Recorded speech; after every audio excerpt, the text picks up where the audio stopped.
প্রধানমন্ত্রী গণতন্ত্রের মা, mother of democracy Begum Khaleda জিয়ার জন্য দোয়া চাচ্ছি। আমরা সবাই মিলে তার জন্য দোয়া করবো, আল্লাহ যেন তাকে জান্নাতুল ফেরদাউস নসিব করেন। এবং আমাদের বাংলাদেশের সাবেক রাষ্ট্রপতি, বাংলাদেশ নামক এই দেশটি আমরা পেতাম না যিনি জন্মগ্রহণ না করলে। সেই স্বাধীনতার ঘোষক শহীদ প্রেসিডেন্ট জিয়া রহমানের জন্য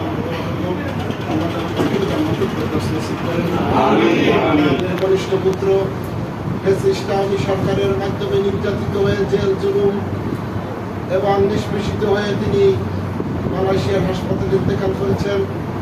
তার উপরে নির্যাতন করা হয়েছে, জুলুম করা হয়েছে। আমরা সেই আরাফাত রহমানের জন্য দোয়া করব। আমরা আজকে দেখতে পাচ্ছি এই দিনে যদি আমাদের ম্যাডাম বেঁচে থাকতো তিনি অত্যন্ত খুশি হতেন।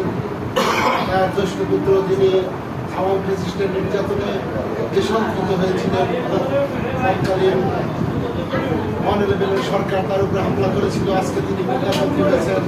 আমাদের ম্যাডাম বেঁচে থাকলে তিনি অত্যন্ত আনন্দিত হতেন, কিন্তু আল্লাহ তাআলা তাকে তার সিদ্ধান্ত আল্লাহ তাআলার সিদ্ধান্ত অনুযায়ী তাকে নিয়ে গেছেন।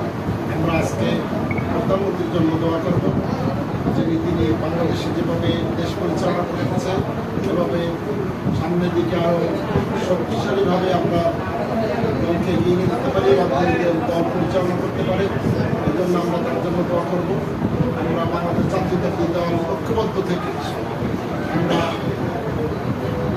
দলের চেয়ারম্যান জনাব তারেক রহমান এবং প্রধানমন্ত্রী তারেক রহমানের হাত ধরে যদি শক্তিশালী করতে পারি এবং এই বাংলাদেশকে আমরা বিগত 17 বছর আন্দোলন সংগ্রাম করে ফ্যাসিস্টের বিরুদ্ধে যে ঐক্যবদ্ধ হয়ে জয়লাভ করেছি, সেই ফ্যাসিস্টের বিরুদ্ধে আমরা সবাই ঐক্যবদ্ধ থাকবো এবং এই বাংলাদেশে ফ্যাসিস্টরা কোনোদিন আসতে পারবে না সেই প্রতিশ্রুতি ব্যক্ত করে আমরা সবাইকে ধন্যবাদ জানিয়ে আজকের অনুষ্ঠানে আসার জন্য আমার বক্তব্য শেষ করছি। বাংলাদেশ জিন্দাবাদ, বাংলাদেশ জাতীয়তাবাদী দল জিন্দাবাদ, শহীদ প্রেসিডেন্ট জিয়া রহমান অমর হোক, দেশনেত্রী বেগম খালেদা জিয়া অমর হোক, তারেক রহমান জিন্দাবাদ, মুজিবুর রহমান জিন্দাবাদ। সবাইকে